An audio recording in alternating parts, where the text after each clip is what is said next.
of confidence. So I can say that Cincinnati and Ohio gave me a lot of confidence in who I am. I will say he endorsed me and he's been terrific, but Rob Portman has really been good to me and I appreciate it. And the senator's got a run against Ted Strickland, who has not done a good job for Ohio. I will say that. He has not done a good job for Ohio, so you're going to do what you have to do come November. And as far as Donald Trump is concerned, I'm going to be back here many, many, many times. I'm going to be back here so much. You're going to be so sick of me. Please, please, please, don't let it come back anymore. We're going to have a good time, and we're going to win Ohio. We're doing really well right now. We haven't started. And you know, they were saying about this, I financed my primary campaigns, you know that, over $50 million. I own money. I don't know. So far we're doing well, though, right? Have I been a good messenger? We have a movement. You know what Newt said is, we really have a movement going. This is a movement like people have never seen before. This was set up recently. Look at this place. And by the way, just so you understand, I say this for the press, not for you, because you don't have to care. But we have a 2,000-room overflow over here or over there.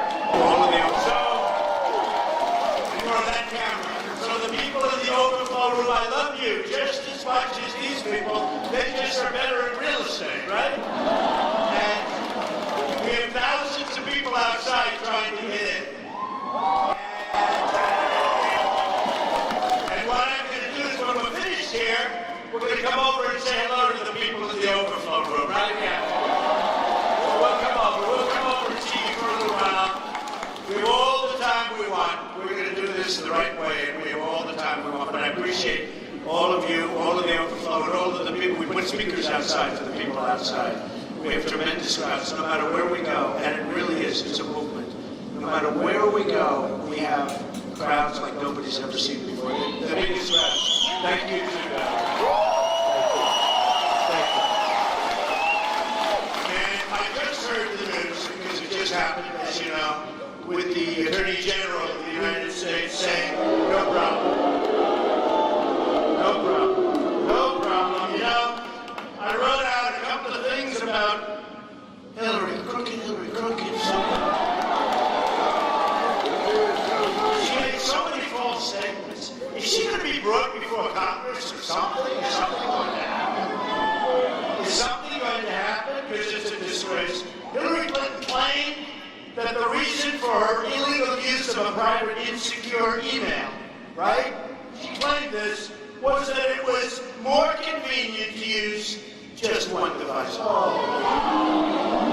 The fact is, the FBI director said Hillary used several different servers, even though she said it was one, and numerous mobile devices to send and read emails.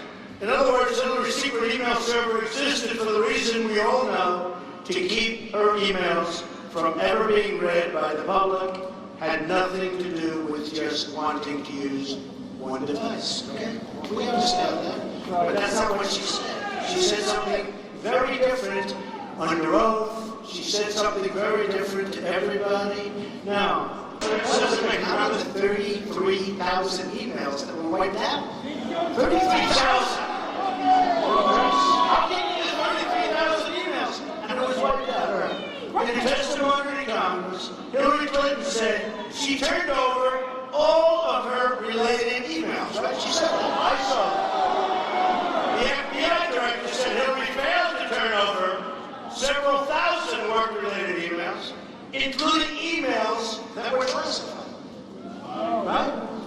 Rigged system bugs. Remember I used to say, I'm the one that brought that word up. Now everybody's using it. Bernie Sanders is rightfully using it. Because honestly, what they did with him was not good. Not good. Now we have false statement number 3. And there are many. I just don't want to bore you with too many of these because, you know, one of those things. In her testimony to Congress, Hillary Clinton said there was nothing more classified on my emails, either sent or received. Right? She said that. I heard it. You heard it. You all heard it. The FBI director said Hillary had sent or received more than 100 emails with classified information. including emails with confidential, secret, and top secret information. Right? That's what they said. But she didn't say that. Hillary said fact number 4. These are all lies. We say lie, lie, lie, lie. Lie. Dirty, rotten liar. Hillary said a private server. And you know, I'll tell you something, folks. I'll tell you something. You know what it's going to be censoring? In November, you're going to get out of the vote. Because when you look at terrorism, when you look at her decisions, when you look at the fact that she has got such bad decision-making ability, when you look at what's gone on during Obama's years, look at what's going on with radical Islamic terrorism. We have a president and her, except that I sort of shamed her into it. Okay? Just like I shamed her into not approving TPP, but if she ever wants, she can approve that so fast, and that will do to you worse than what NAFTA did to you, okay? But she has got bad judgment. And you know who said that? Bernie Sanders. That Hillary Clinton has bad judgment. And number one, it's illegal what she did here. But it's also bad judgment. What's she doing for? She knows why. Most of the people here know why. False statement number 4. Hillary said her private server was secure, with numerous safeguards. They had no security breaches. No security breaches. Now they're saying everybody. Does anybody have her information? You know what's interesting? I've always heard that once an email gets sent, it's always out. You can really never wipe it out. I don't think anybody's looked too hard. Because when you wipe out 30,000 emails, I hear 33,000 actually, I hear two numbers, 30 and 33, pick your choice. What difference? When you wipe out 30,000 emails, 30,000. Now I've always heard that if you are litigation and everything else, there's no way of really expunging those emails. You can't get rid of them. They're always with you if you have the right people looking. There are probably a couple of super geniuses in this room that probably would know exactly how to find those 30,000. I don't think they look too hard. Does that make sense to anybody? I've always heard you can find, you just can't get rid of them. Okay. The FBI director said it is possible that hostile actors gained access to Hillary's personal email account, and said she used a secure, and think of this, she used her insecure email account, and the email while traveling abroad in territory of sophisticated, and these are highly sophisticated adversaries, right? The FBI director also said hackers successfully breached the email accounts of Hillary's friends. Okay? They breached it. They're friends. Some friends. Our enemies likely have a blackmail file on her, which actually should disqualify her for even running for office. Then, in a testimony to Congress, Hillary Clinton said her attorneys conducted a rigorous review of her emails and said they went through every single email. But the fact is, the FBI director said the lawyers doing the sorting for Secretary Clinton in 2014 did not individually read the content of all of her emails before destroying them. What's going on? What's going on? Yeah, I mean, it's very sad. You know, it's very sad.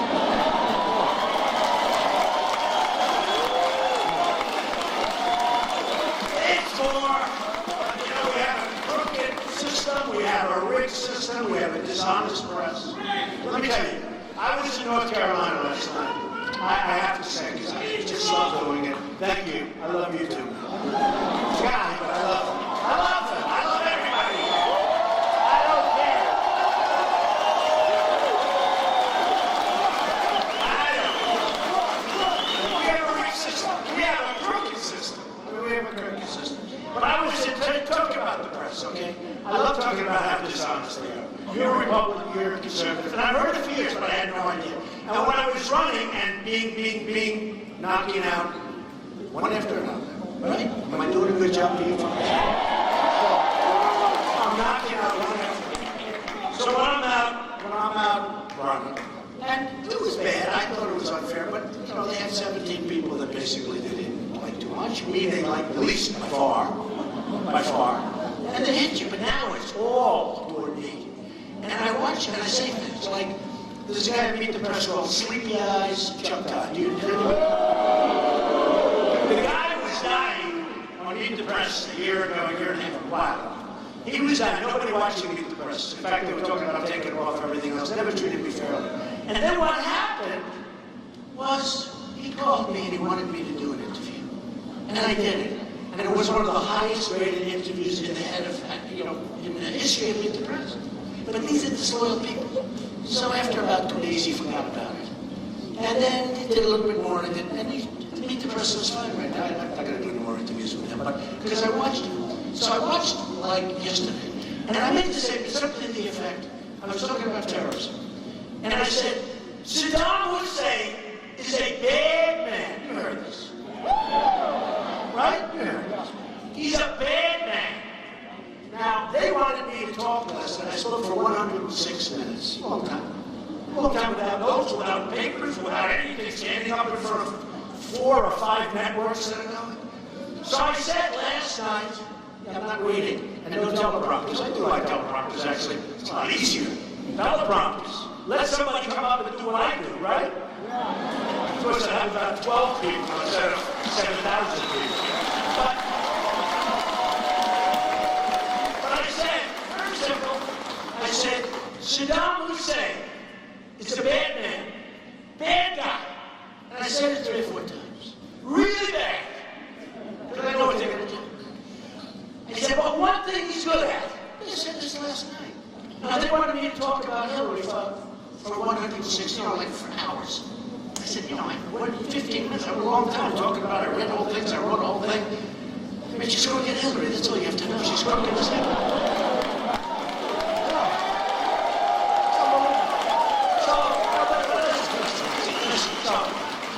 So after a while, we want to talk about terrorism, right? Because we'll beat Hillary. If we beat Hillary, what difference does it make? As she would say, what difference does it make? What difference does it make? It's a big difference. What difference does it make? Remember the famous statement, we address. Okay. So, we dress. Hillary's a sellout! We pass. So look, listen. So last night I said, and it was an unbelievable crowd in North Carolina, standing ovations all over the place. But I said, bad guy, Saddam Hussein, bad guy. Then I said again, Saddam Hussein is a bad guy. But he did one thing well. He killed terrorists. Okay, just a quick second. But I wanted to emphasize, because I know if I didn't emphasize, they'd say, I like Saddam Hussein. So I said it, I think 3 times, bad. In fact, I started repeating myself. I said, I don't like that people are saying, is that guy okay? So what happened, I said it very strongly, bad person. Okay, now it's over. And we talked about terrorism, we talked about trade, we talked about terminating Obamacare, replacing with something, right? Which we talked about getting rid of Common Core and bringing our education locally and taking our talked about borders, we talked about building a wall.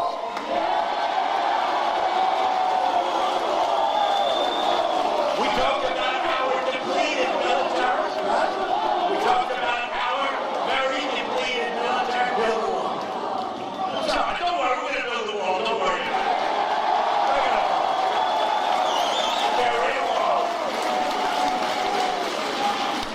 Such a low ceiling. Oh, we're going a lot higher. And every time they fight us from that wall, it gets 10 feet higher. No, we're going to stop. We're going to stop the drugs from coming in.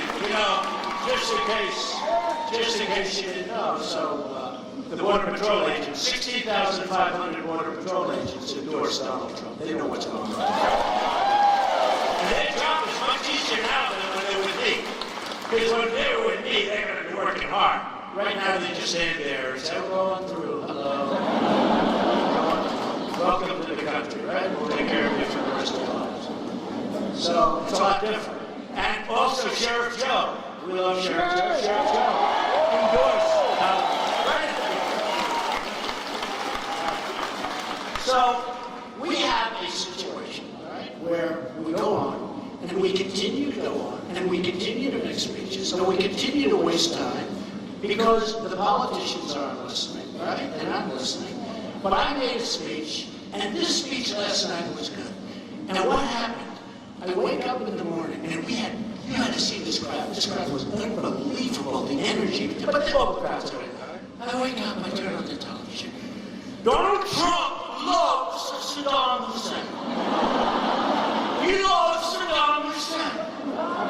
I was just asked a question by the Cincinnati Enquirer. Mr. Trump, is it true that you love Saddam Hussein? I said, that's not what I said. That's not what I said. So that's the narrative that goes around. I actually put a press release out. And now the people that saw it say that was great, but they are liars. These are We know they're liars! And what I did say is that he was good at one thing. He was really good at killing terrorists. He didn't wait around. You think they gave the terrorist trials that lasted 18 years? And then after 18 years, if they had the right lawyer, they erect a statue in honor of the terrorists, right? Not with Trump. So I said, bad guy, really bad guy, but he was good at one thing, he killed terrorists. Next day, Donald Trump loves Saddam Hussein. I don't love Saddam Hussein, I hate Saddam Hussein. But he was damn good at killing terrorists, and now terrorists, people that want to be terrorists, they go into Iraq. And I said last night, it's the Harvard University. It's the Harvard of terrorism. That's what you want to learn how to be a terrorist. You go into Iraq. Before, boom, you're a terrorist. Boom. Look at the problems we have right now. We are a very unsafe nation. We are allowing people to pour into our country. We're allowing people to pour into our country. We have no idea who they are. These are people coming from the Middle East. We're taking Syrian refugees. By the way, I have a bigger heart than anybody. And we'll work with them, and I'll get other people to put up the money, because we have $19 trillion. And now with the kind of budgets that get passed in this country, we're going up to $21 trillion. We don't have the money, but I'll get the Gulf states to put up the money, and we'll supervise it. And we will build as wonderful as it can be in Syria, safe havens. We'll build safe zones, and we'll keep them there. We don't want them here. We don't want them here.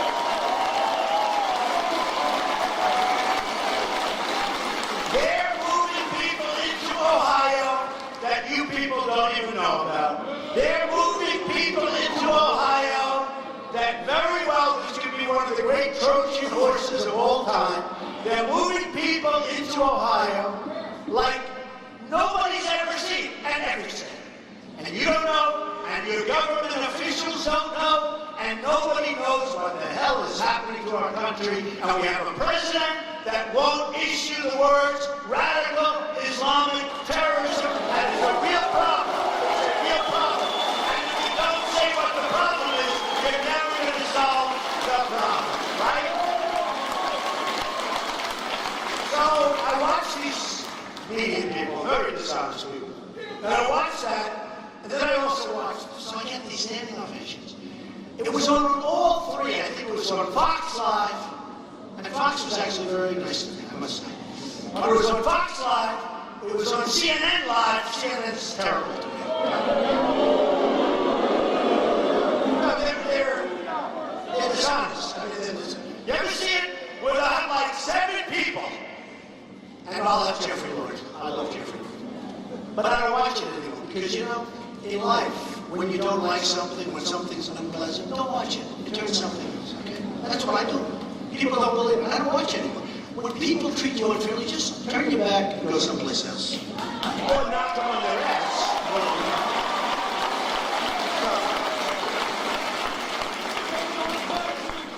I mean, CNN over the weekend.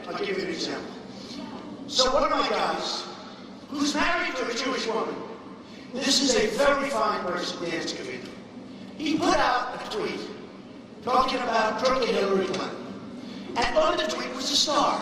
Just a star. Like a star. And I said, oh, because when I looked at it, I didn't think anything. All of a sudden, it turned out to be in the minds of the press only, because it could have been a sheriff's star, could have been a radio star. My boy comes home from school, Barry. He draws stars all over the place. I never said, well, that's the Star of David, Barry. No. So, it's a star. Have you all seen this? It's a star. And actually, it's like a sheriff's star, but I don't know. And behind it, they had money. Oh, but there's money behind it. So actually, they're racially profiling. They're profiling. Now, that's because why are they bringing this up? Why do they bring it up? Because so Dan is a wonderful guy, a really good guy. I didn't get angry at him. I said, Dan, that's a star. Don't worry about yourself. So CNN, from morning till night, bigger than the FBI, with Clinton's crooked as you know what.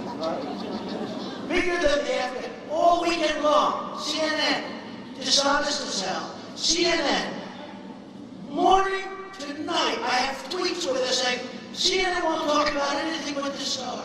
They say, it's the Star of David.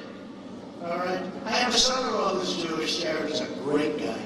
My daughter is Jewish. I have grandchildren that are Jewish. And I love them. I love them. And these are great people. Ivanka married a Jewish guy who's brilliant, who's wonderful, who's got a great heart. They have kids, beautiful kids, beautiful kids. So they took this star, couldn't have been a star for anything. To me, it was just a star. But when I really looked, it looked like a sheriff's star. But CNN started the style of going, it's the Star of David. And because it's the Star of David, Donald Trump has racist tendencies. These people are sick. I'm telling you, they're sick. They're sick. And I'll tell you, someday I'm going to tell you the real story of CNN, but I'm not going to tell it yet. But they say, I don't watch it. Don't watch it. You know what? Don't watch it anymore. But I have to say, Fox is tough on me. Bill O'Reilly, a lot of these guys. But at least they're fair. You know, they're tough, but they're fair. And MS, nobody watches MSNBC, so I don't really like it. Nobody watches it. But I think they're better. I hear they're better than CNN. Okay? They call CNN the Clinton News Network. Think of this.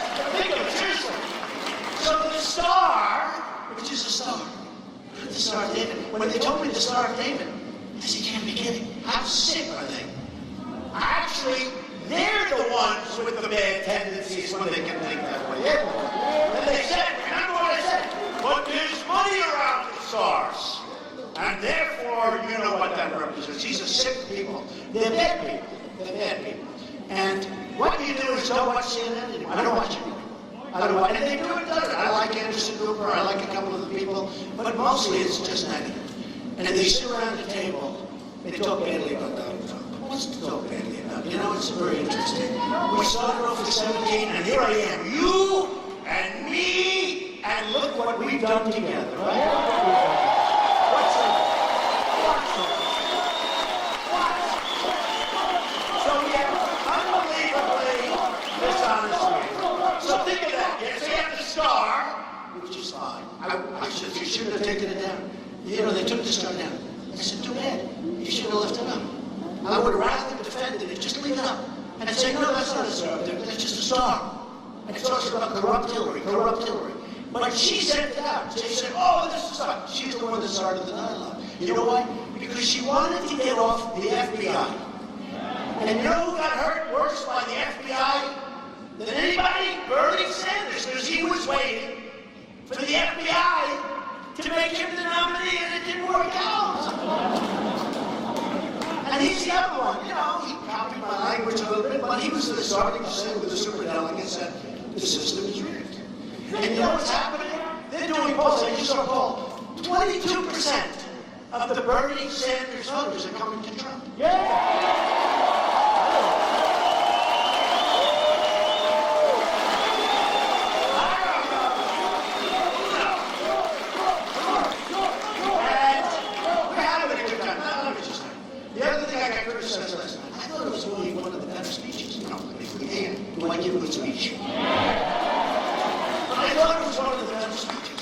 The place was packed. You know, they never show how many people.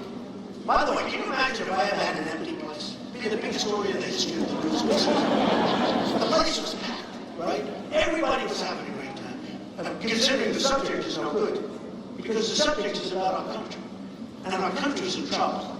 Between the debt, between the joblessness, and let me tell you, with the phony 5% numbers that you hear about unemployment, it's a phony number. It's a phony number. It's a number that when somebody looks for a job, and I don't want to have you raise your hand because you may be embarrassed. I'd be a little embarrassed. Somebody looks for a job, and they give up, and they're great people. They're unbelievable. They've worked all their lives. They can't find a job, right? And they give up. Now they're considered statistically employed. So we show this phony number. And on that I don't blame Obama so much, because frankly this was to make presidents look good and make politicians look good, which is not an easy thing to do. Okay? Because they want to show, oh, how wonderful the economy. So just as I was getting off the plane today, we announced trade deficit numbers for the month, which were like almost record-setting. We have trade deficits that are worse than ever before. All I've done for years is talk about trade deficit, trade. I used to talk about Japan. Now I talk more about China, but it's still Japan. It's everybody. It's everybody. We don't make good deals with anybody. But last night I was talking about trade because I love it. It's my favorite subject. That and strengthening our military and taking care of our vets. They're my favorites. They're my favorites.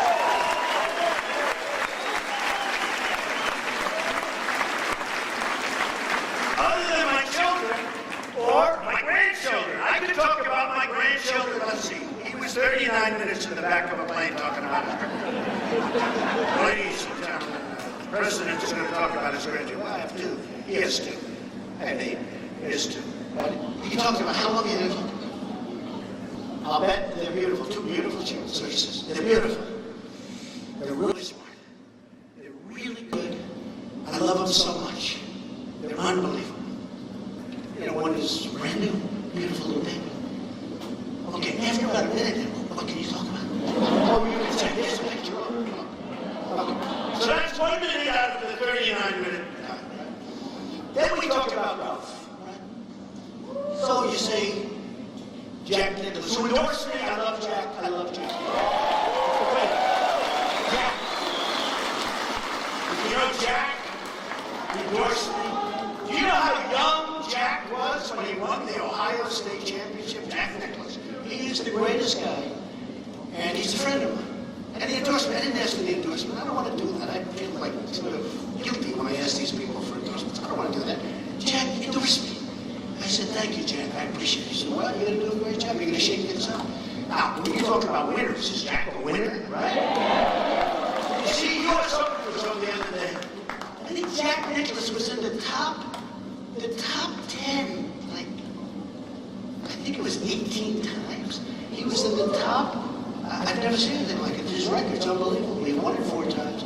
Top 10, 18 times. I mean, this guy is a winner, right? So when I get endorsements from Jack Nicklaus, Bobby Knight,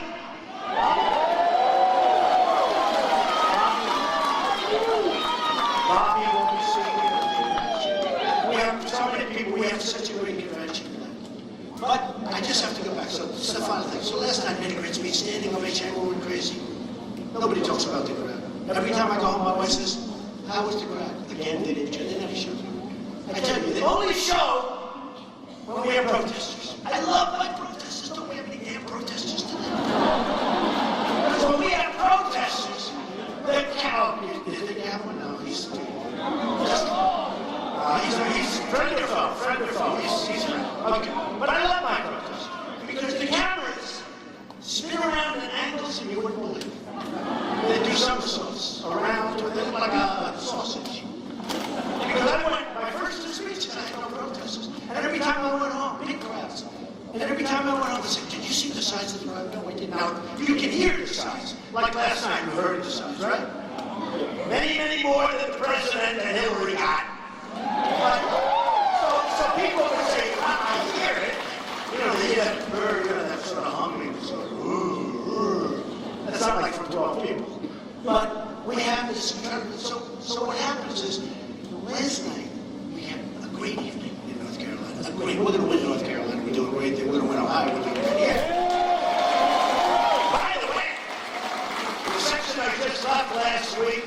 congressman and his wife. He said to him, I won't use that, I don't want to embarrass anybody, but I said, did you endorse me? He said, even if I don't like you, I would endorse you. You know why, Mr. Trump? You have a 29-point lead in this section of Ohio. 29 points. I said, you're right, you have to endorse you. We're going to take care of our miners. We're going to take care of our steel workers. Hillary's not.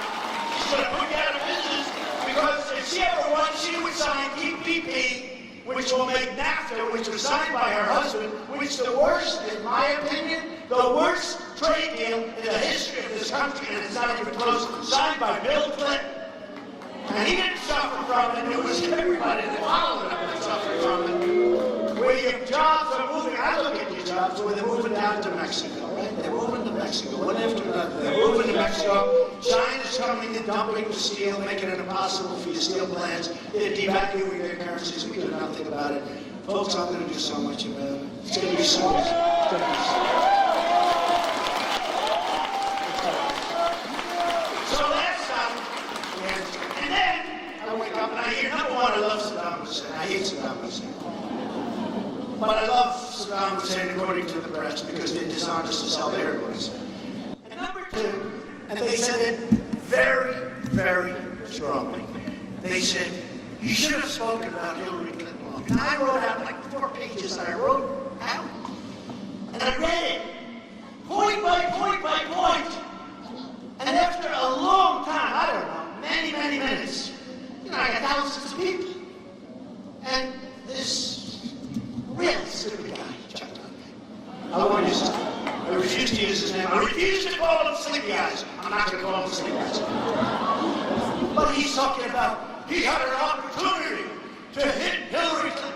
Did you see what I did to her last night? I just went, am I correct? And he got to a point, I was hitting her so hard. The problem is I'm a professional. And I'm hitting her so hard. And I know it doesn't mean anything because the system is rigged and it's fixed and it's broken.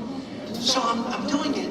And I'm doing it because I feel I have to do it. And it's sort of boring to do it, to be honest with you. So I didn't want, and I wanted to get on to the military and the vets. I wanted to get onto these other subjects. I wanted to get onto terror. Okay, because we are going to experience things that you won't even believe, folks. Watch predictions. Lots of predictions, right? And I wanted to get onto terror. And one of the reasons the women are liking me a lot lately is because, thank you.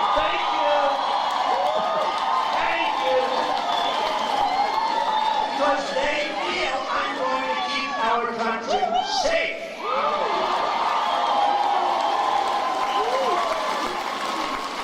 And they love Ivanka. And they love Melania. And Melania and Ivanka and Eric and Tiffany and Don are going to be speaking at the convention. So we're going to... And by the way,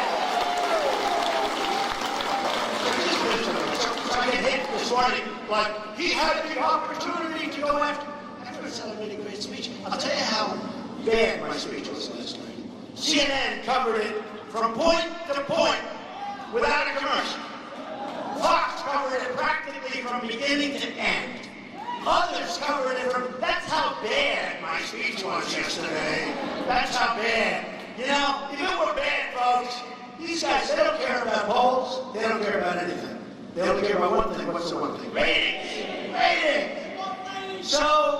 I made a speech last night that some of the folks gave an A to, some of them gave an A+ to, but when I saw NBC, Sleepy Eyes shut down this morning, he had a chance to really go after Hillary Clinton.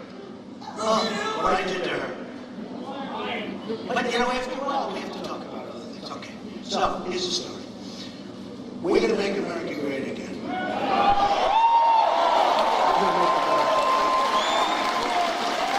We're going to take our country back. For everybody, not for us. Not for this room. Not for this room, not for the overflow room. Not for the people outside. We're going to take our country back for everyone. We're going to take it back for African American youth who have a 59% unemployment. We're going to take it back for African American youth who have a 59% unemployment rate and have no chance. They have no chance in our society. You know who I just spoke to? Big Don King. Big Don King. I just spoke to him 10 minutes ago. I said, Don, I'd love you to speak at the convention. Because you know what? You beat the system. And he's a friend of mine. Big Don. Greatest boxing promoter of all time. In fact, somebody said that Mike Tyson endorsed me, as you know. And Don King endorsed me. You know what Don King did? He owns a newspaper. He endorsed Donald Trump for president, Bernie Sanders for vice president. How do you like that? Just like, he wants Bernie Sanders for vice president. Big Don King. So,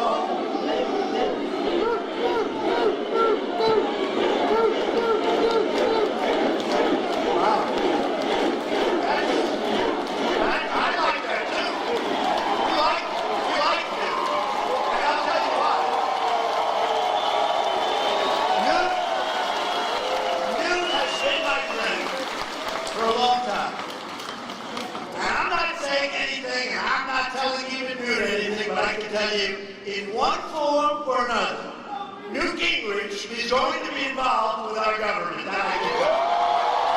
Okay? He's going to be. He's smart. He's tough. He gets it. And he says I'm the biggest thing he's ever seen in the history of politics. Newt's going to be involved if I get approval from his wife. That may be tough, but that's tough. And you know, I have somebody else very special. So I have wonderful children.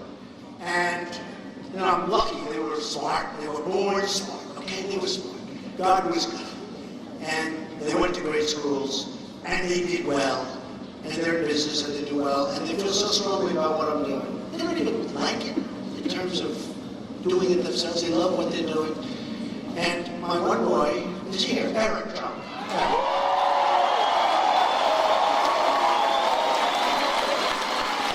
And I'm very proud of Eric. He's done a great job with the real estate business. Now I throw him into this political business. I don't know, he's doing a damn good job, but he loves the real estate. And you know what I did? Let me tell you a little story. I love this crowd. Isn't it nice when you don't read from a speech? Thank you very much for being here. Boy, Hillary with teleprompters every single time. And whether you go north and south, or east and west, Donald Trump is a bad person. Donald Trump made a lot of money in Atlantic City, but he hurt the little people. She calls it the little people. He hurt the little people. He made a lot of money. And government, what they did, I'll tell you. Did you see that sham I left 7 years ago? But she goes to this, and then after a little while, if you ever notice after about 12 minutes, people start leaving? We can't do that. The best part is liberty. So I go to Scotland, and I know I'm going to get killed when I go to Scotland because the press is so dishonest. I went there to make sure that my boy, who I bought Turnberry 4 or 5 years ago, and we're doing this massive renovation, just like we're going to be opening the old post office in October. We're a year ahead of schedule. I could open it sooner, but I want to get it as close to the election as possible. Does that make sense? I can open it in August. I'm delaying the opening because I want it to be so close, because when I open it, even if I delay it a month or two, the hotel's going to open soon. But I want to say, we're more than a year ahead of schedule, and we're under budget, and the product is even better than I said it was going to be. Maybe I'll open it on November 7th, the day before the big day. Oh, we're going to have, and the press will be there. They'll be there by the hundreds, but they won't say we're under budget. They won't say we're ahead of schedule. But that's okay. People know. But what happened is, we have children. And I want to support my children. I think I've been a good father. And I want to support them. So I put Eric Trump, like individual things. Ivanka's been great, Don's been great. Tiffany's just starting now. She just is graduating from college.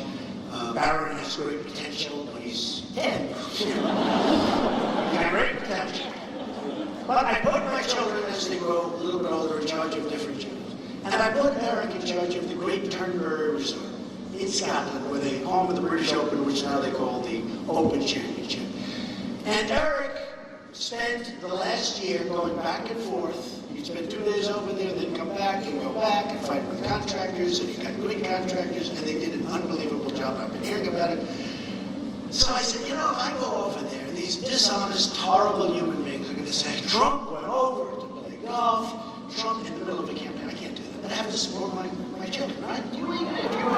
So I said, you know what, I want to fly over, and I want to fly back. And I want to support my son. So what happened, just to show you how dishonest Hillary Clinton is and the press. So I go out, we have the bagpipes, we have everything, we have a ribbon cutting on the 9th tee, and the beautiful 9th tee overlooking the ocean, and the beautiful lighthouse. One of the greatest courses anywhere in the world. We rebuilt the course, we rebuilt everything, we rebuilt the hotel, it's great.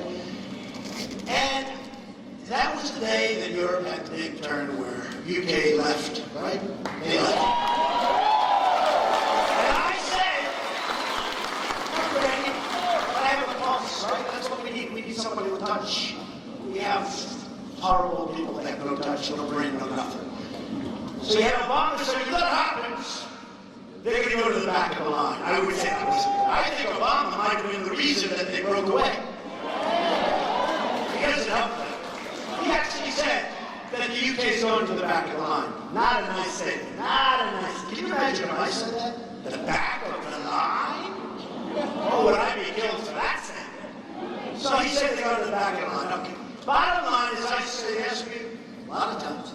I said, no, I think they're going to break away. I think they want their independence. I think they're going to break away.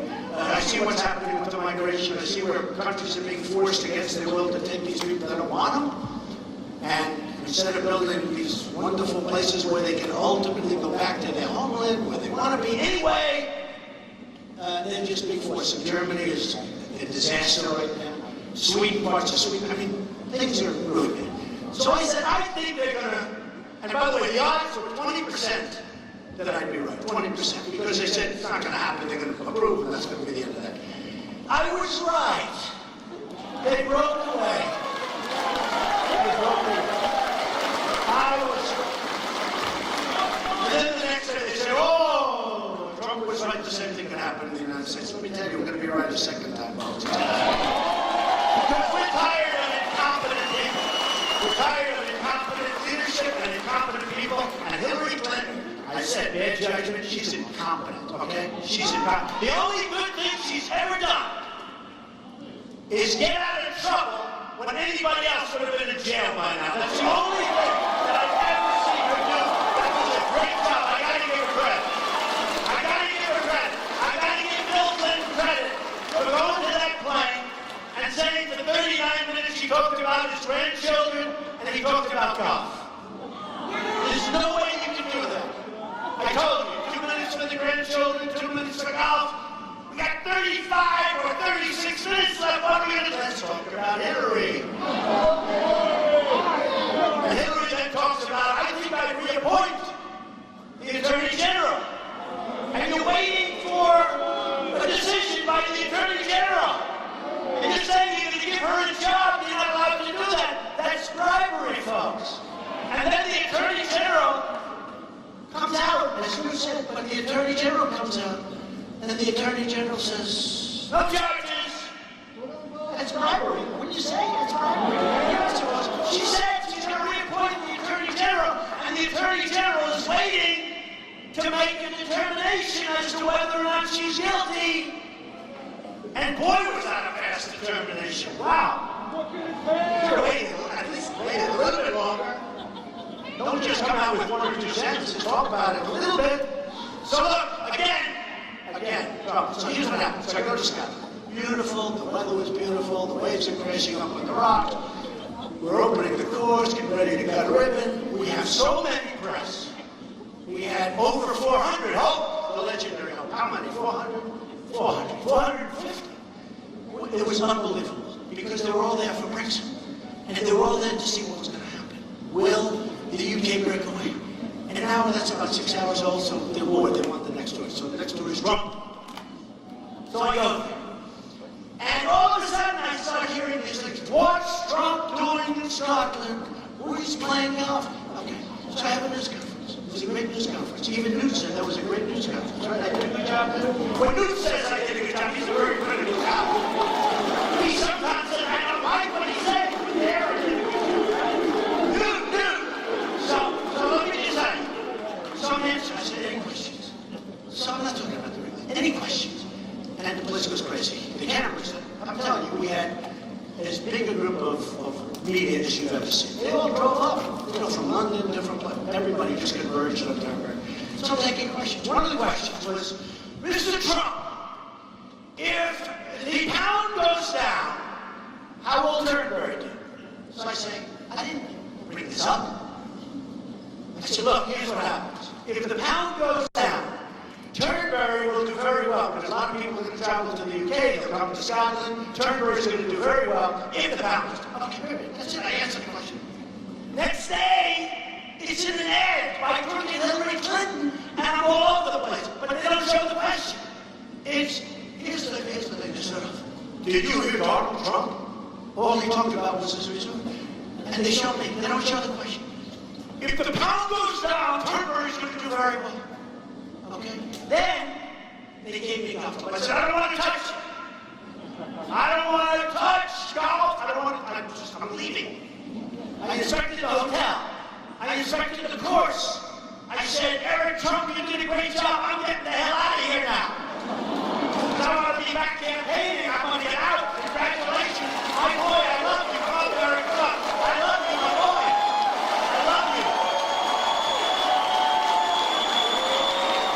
I said, that's my 6'6" boy. So he's always going to be my boy, right? So I said, Eric, I'm out of here. I'm going. I'm leaving. Gotta go. But they said, Mr. Trump, would you like to get the first one? No, I don't want to touch your club. Because I know, if I touch your club, these horrible, horrible human beings, plus the Hillary Clinton 1,000 people staff that she has, right, will come up with a clip of me holding the gun. So I don't want to touch it.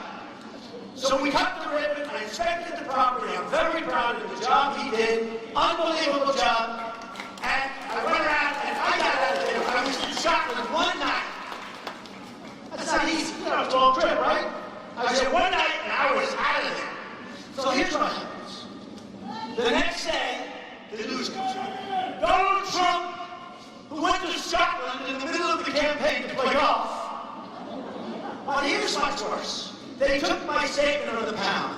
If the pound goes down, Turnberry is going to do great. They don't know I'm answering that question. So everyone thinks I'm bragging, and I want the pound to go down. Okay. But here's the worst. So that crooked, disgusting group that works for Hillary Clinton. Now remember, I never touched the club. They showed me hitting the ball. Donald Trump playing golf in Scotland during the, troubles and everything else of the world. And they put it in an ad. But the picture was from 2 years before at a different course. The only good thing, now it's true. And they said, playing golf at Turnberry. So 2 good things happened after. Number one, the head of Turnberry called me up and said, sir, did you take an ad because we're being swamped with business? I said, well, that's good, right? That's good. And the other thing is the swing looked good. They didn't put one on my bed swings. I have that. The swing actually looked good. So Hillary, thank you very much. But you know what? How dishonest is it? So they showed me playing golf at Turnberry, and I didn't play golf. It was 2 years, the picture was 2 years old. Or 4. In fact, it was 4. You know how I can tell it was 4? I was even thinner. I said, man, I like that. Actually, I never went to out because I love the swing and I look thin. Well, relatively thin, okay? But I just want to say, this young guy, my daughter, my other son, Don, my wife who puts up with a lot with all of that we're going on. I mean, this is big stuff. This is big stuff. But my family has been so, my sister, who's incredible, my sister, who's a federal judge, Board of Appeals, my other sister, Elizabeth, my brother, Robert, who's a great guy. I have one brother who passed away, but I have great children. Tiffany has been so amazing. My kids, my family have been so unbelievable, and this is not easy for them. They go out mostly people love it, but some people don't. You know, the one thing that's interesting, and I told this to Eric on the plane, my wife said, you know, when you go out, everybody loved you. Now most people love you, but there's people that don't. You never had those people before. I said, well, we have to make America great again. And ultimately, hopefully, my biggest dream is to have those people love me too. Not because of me, but because we're going to do such a great job. So, I'll introduce Eric Trump. Eric Trump did an unbelievable job. He's doing an unbelievable job. And he was pushed into the world of politics, not because he wanted it, but because I said, good luck on television tonight. You're doing the show. So Eric Trump, everybody.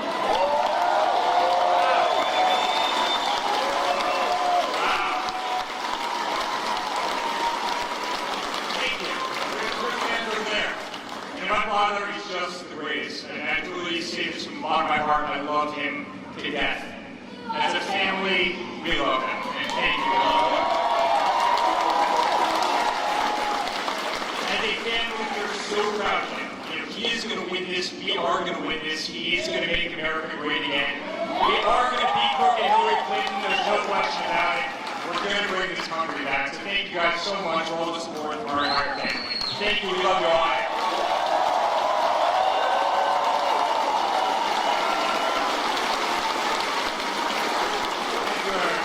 Thank you, dear brothers and sisters. Thank you, everybody. The family has been just incredible. So, when I was getting off the plane, I just wanted to tell you a couple of good things, a couple of bad things, and about the country, what's going on. Terrorism is just a horrible, horrible level. People don't feel safe. Polls are coming out saying they feel more unsafe right now than they have at any time in many, many years. We're going to make you feel safe again. Remember that. We're going to feel safe. I'm very, very proud of the fact that when we ran, that in the history of the Republican Party, you got the most votes ever by a lot, almost 14 million votes, more than anybody that's ever run. And I'm very proud of that. And maybe more important, and I want to thank the RNC and Ryan Screamers, he's been great. I have to tell you, Ryan has been really great. And I mean that 100%. He's been so amazing. And he works hard. He'll fly. If there's an event in California, he will fly on that plane and he'll be there saying, weren't you just in Washington? Yes, I flew to be at the event. I mean, the guy is really terrific. But it was just announced that the Republicans, in terms of the primary voters, final count, 62% up from 4 years ago. It's unheard of. Unheard of. That is unheard of. Did you know that, dude? That is an unheard of number. The Democrats, there was a mosquito. I don't want mosquitoes around me. I don't like mosquitoes. I don't like those mosquitoes. I never did. Okay, speaking of mosquitoes. Hello, Hillary. How are you doing?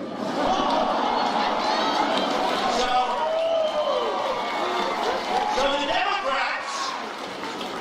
Democrats were down with all the Bernie Sanders stuff and everything here and this. By the way, our crowds are so much bigger than it's not even close. But with all of the things you hear, the Democrats are down 21%. From Bernie. There's no real enthusiasm. They had enthusiasm for Bernie. But Bernie was outflanked by the establishment. He was really outflanked, but he never had a chance. And frankly, I wouldn't have had a chance except we were winning by such large numbers. If we didn't win, I mean, Florida, 21-point victory, won 66 of 67 counties. New York, Pennsylvania, Connecticut. You look at all of these different places, Rhode Island, Maryland, Delaware. We had a group where we won every single county in every single state. In California, I got 78% of the vote, and there were still lots of names on there. And you know, when you have the largest number of votes in the history of the Republican Party, and we had 17 people running, folks. That's a big difference as opposed to 2 or 3 or 4. We had 17 people. So it's impossible to win that number when you have 17 people. We won easily. More than Ronald Reagan, who we love. More than Richard Nixon. More than the Bushes. More than Dwight D. Eisenhower, who did have a lot to do with the Second World War victory in all fairness, right? So we had a great thing. So that was a great thing. The bad part in coming off the plane, I heard that our trade numbers are a disaster. A disaster. Getting worse than ever before. We're losing so much money. We have trade deficits that are so massive. Not only with China, not only with Mexico, which is massive. I take my hat off to the leadership of Mexico for the job they've done on us. They treat us like we're babies. They treat us at the border and with trade. You ever see the companies that are moving to Mexico? I think I won Indiana largely because Carrier Air Conditioning Company. I love Indiana. Well, I also won because of the great Bobby Knight, right? Bobby Knight. I told you that story, but Bobby called up. He said, "Sir, you gotta run for president." It was a year before I did it. You gotta run for president. I said, "This is what Bobby Knight." I didn't know. And then when I ran, when I got to Indiana, somebody said, "You think you can ever get Bobby Knight?" I said, "I think so." And I pulled up his sack and I had his paper and I had his number. And he picks up the phone and he goes, "I've been waiting for you to call."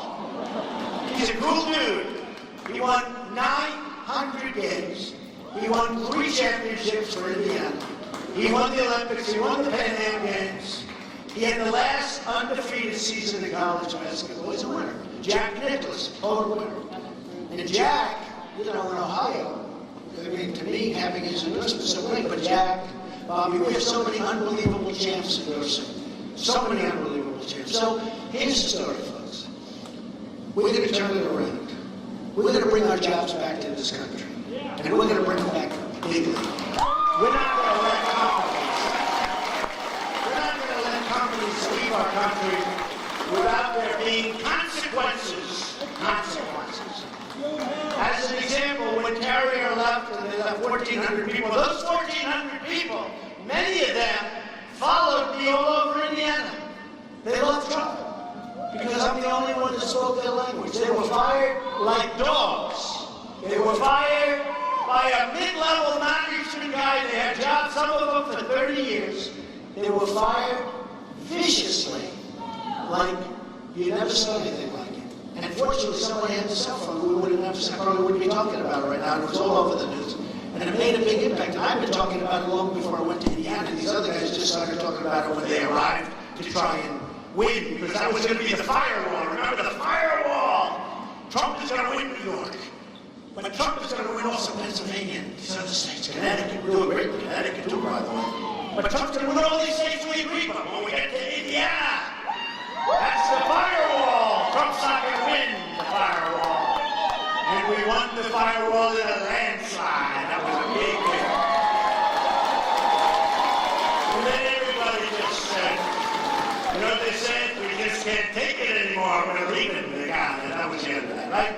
But we've had an amazing period of time. But what I would have told Carrier Air Conditioning, and I would have kept their time, maybe they're still, I would have said, enjoy your plant. Hot weather. Pretty hot up here right now, by the way, too. Hot weather. I said, enjoy your plant. Make lots of air conditioners. But when you start selling your air conditioners through a very strong border, because we're going to have a very strong border, and if we want people to come in, I want people to come into the country. They're going to come in by the thousands, but they're going to come into the country legally, right? Legally.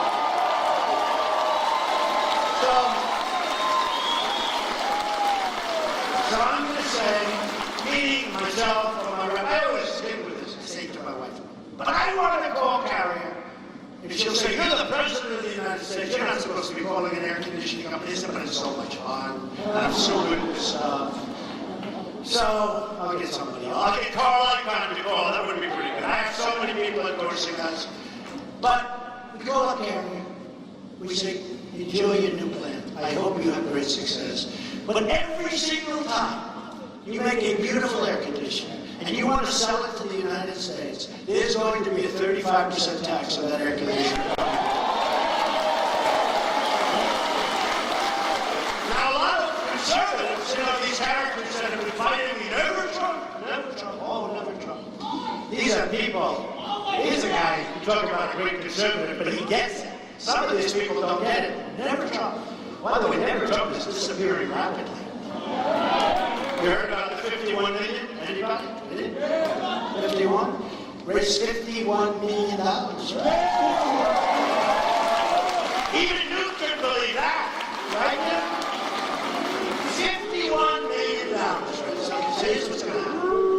started really in the middle of, this sounds like a football game. I don't know, are they booing or are they saying Newt? It's one of those names, right?